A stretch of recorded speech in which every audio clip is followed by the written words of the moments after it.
देखो, दांत जो होता है ना हमारे बॉडी का बहुत इंपॉर्टेंट पार्ट होता है। हमारी सुंदरता तो बढ़ाता ही बढ़ाता है। सबसे इम्पॉर्टेंट चीज़ होता है दांत। हमें खाना खाने में मदद करता है। बिना दांत के जीवन जो होता है अधूरा हो जाता है। लेकिन यही दांत अगर सड़ जाता है तो आपको बहुत बहुत बहुत दर्द देने लगता है। खाना तो दूभर हो ही जाता है, हमेशा उस पार्ट से टीस आने लगती है, पस भी आने लगता है, खून भी आने लगता है, दर्द बहुत देने लगता है, मसूड़ा जबड़ा सारा आपका फूलने लगता है, आपको सर में भी दर्द शुरू हो जाता है। तो कुछ दिन तक तो आप दवा लेते हो, पेन किलर लेते हो, लेकिन होता क्या है कि वो परमानेंट क्योर नहीं होता है। कुछ घंटा कुछ दिन तक वो ठीक रहता है, फिर से वो दर्द शुरू हो जाता है। तब आपके पास क्या उपाय है? डॉक्टर आपको बोलता है कि इस दांत को हटा लीजिए, मतलब कबाड़ के फेंक दीजिए जड़ से, ताकि आपको शांति हो सके। आप कुछ दिन अवॉइड करते हो, लेकिन जब दर्द असह्य हो जाता है तो आपका माइंड क्या बोलता है कि इस दांत को रखने का कोई फ़ायदा नहीं है, जाओ जाके इस दांत को कबाड़वा के फेंकवा दो। और आप बहुत हैप्पीली जाते हो, डॉक्टर को बोलते हो कि इसको कबाड़ के फेंक दो।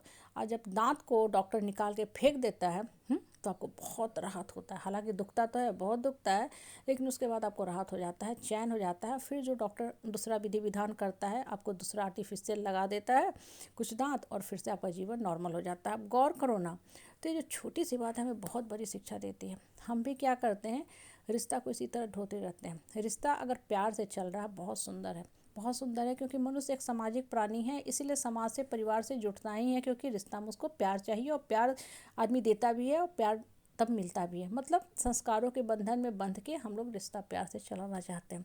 लेकिन दुर्भाग्य से कभी कभी होता है ऐसा कि इंसान प्यार तो दे रहा है, लेकिन उधर से सिर्फ दुत्कार मिलता है, प्यार नहीं मिलता है। सामने वाला के साथ सिर्फ और सिर्फ बदसलूकी करता जाता है, और आप एक तरफा रिश्ता ढो रहे हो, आप चलाने की कोशिश कर रहे हो। क्योंकि होता क्या है ना कि जो इंसान अच्छे संस्कारों में बंधा होता है ना, गाय प्रवृत्ति का होता है, वो बहुत ज़्यादा झगड़ा लड़ाई में उलझना नहीं चाहता, क्योंकि उसका अपना माइंड डैमेज होने लगता है। तो एडजस्ट करता है, अकोमोडेट करता है, वो सोचता है कोई बात नहीं, चलो एक बार गलती किए तो किए, माफ़ कर देते हैं। कुछ दिन वैसे लोग ना ठीक रहेंगे, और फिर आपके साथ बदसलूकी करेंगे, आप फिर माफ़ कर देते हो। तो इन द मीन टाइम होता क्या है कि वो आपको हमेशा हमेशा परेशान करते रहेंगे, क्योंकि सामने वाला ना जानता है कि इस इंसान के ऊपर हम चढ़ के रह सकते हैं, इसको दबा सकते हैं, धमका सकते हैं, इसको अपने हिसाब से मोल्ड कर सकते हैं। लेकिन आपका तो मन है भाई, आप एक नॉर्मल ह्यूमन बीइंग हैं, आप कब तक बर्दाश्त करोगे? तो होता क्या है कि आपके मन में शंका चलते रहता है, परेशानी दौड़ते रहता है, आप बहुत परेशान रहते हो। तो ऐसे परेशान करने वाले रिश्तेदार जो आपके मन मस्तिष्क में हमेशा नकारात्मक छाप छोड़ रहे हैं, जड़ से निकाल के फेंक दो। उनको एकदम भूल जाओ कि वो XYZ आदमी आपका रिश्तेदार है, आपका निकटवर्ती है, आपका पड़ोसी है, आपका परिवार है, आपका मित्र है। जो इंसान आपको दुख दे रहा है वो कभी भी आपका अपना है ही नहीं। कहीं लिख लो, रिश्ता नाता हित परिवार सब कुछ तब चलता है जब मन से प्यार हो। अगर मन से प्यार नहीं रहेगा ना तो हमेशा तानातानी होता रहेगा, 36 का आंकड़ा चलता रहेगा। आप कुछ बोलोगे, सामने वाला कुछ और समझेगा, फिर वो पलट के कुछ और देगा। तो होता है कि ये सारी चीज़ें ना आपके मन के एनर्जी को डिप्लीट करती है, ड्रेन आउट करती है। आप बस उसी चीज़ में उलझे रहते हो, सोचते रहते हो, और इसका बुरा प्रभाव आपके मन पे पड़ता है और आपकी बॉडी पे पड़ता है। इसलिए देखो कि जो इंसान बहुत ज़्यादा झेलता है ना परेशानी, परिवार के लोगों की दुत्कार मार, मेंटल टॉर्चर, तो उसका मन जो होता है ना धीरे धीरे कुंठित होने लगता है। वो अपने आप को ही भूल जाता है कि वो कौन है, उसकी आत्मा में कितनी शक्ति है। और धीरे धीरे उसकी ये हालत हो जाती है कि वो विरोध करना ही भूल जाता है। अब उसके साथ सब लोग बदसलूकी करने लगते हैं, क्योंकि वो अपना पहचान खो चुका, अपना आइडेंटिटी खो चुका है। वो भूल चुका है कि वो एक स्वतंत्र फ्री फ्लोटिंग आत्मा है, एनर्जी है, उसके अंदर दम में साहस है, वो सब कुछ कर सकता है।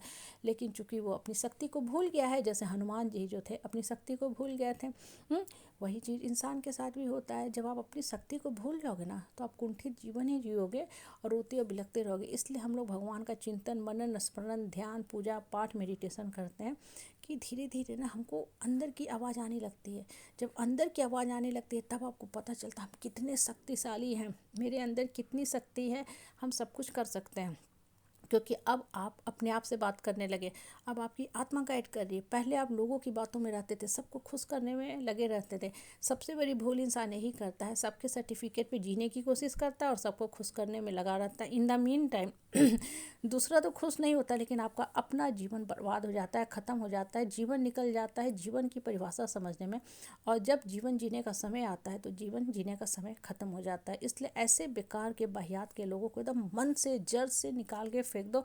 अपने जीने का हक लो, सर उठा के जियो, मान सम्मान से जियो। जो आपको प्यार दे रहा है उसके साथ आप भी प्यार से जुटो, उसको भी मान सम्मान दो, और आपको भी मान सम्मान रिटर्न में मिलेगा।